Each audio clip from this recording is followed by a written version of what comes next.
My name is Larry Watkins, and I produce a show called Night Flight. The show is aired 5 nights a week on KXCI radio, which is 91.3 on the FM dial. Night Flight is a program designed to produce a lot of soft soul. There's a lot of common love music played. Levert, we have Tony, Jonathan Butler, Troop, After 7. To describe Night Flight is to describe music, love music, which is basically Tucson's only really true quiet storm. Where I was born is Tucson, Arizona. I grew up near Pueblo High until the age of 18, where I left the state. I came back. While after I left the state, I got involved in community radio in Austin, Texas, at a station called KXCI 88.7 FM, where I learned to do jazz, classical jazz, not a lot of the fusion.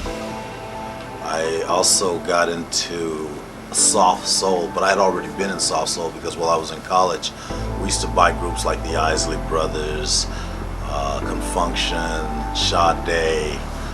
Oh gosh, there was just so much Teddy Pendergrass. At the time when I was in college, Teddy Pendergrass's #1 song was Turn Out the Lights, which really got the Quiet Storm going. Smokey Robinson, and then there was Smokey Robinson and the Miracles. So yeah, being born in Tucson helped open my mind to a lot of other things. I attended high school at Pueblo High, and I attended a semester or 2 at Pima College. I registered for the U of A, but I just didn't feel like going. I looked up to my dad. He was pretty influential in my life, mostly because he only had a 3rd grade education. He raised 9 kids on almost minimum wage, except when he started specializing. He worked for Goodyear for about 5 or 6 years, and he helped them perfect their steel belted tire, which sort of gave him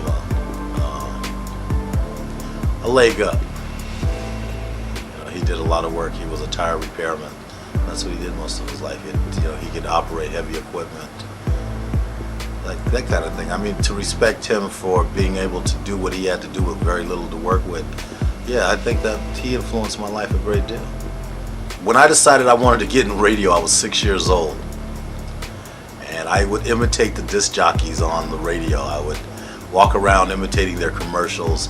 My oldest sister, when she came from Maryland to visit, she said, "Mama, he's imitating the DJs. He doesn't talk normal English."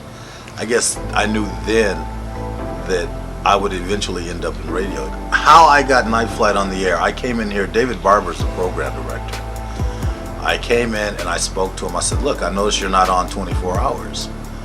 I said, "I can do an overnight show for you, but it can't. I have to do it more than 1 night a week. We're talking like 4 nights, 5 nights a week." He said he'd think about it. Well, I called him back. In fact, I called him every day. And finally he said, "Yeah, okay, we can do it. Come in after Memorial Day." An easy thought to me every morning is, parents, remember your kids are going to school this morning. Treat them with a little kindness, because when they get there, they're going to spread that kindness around.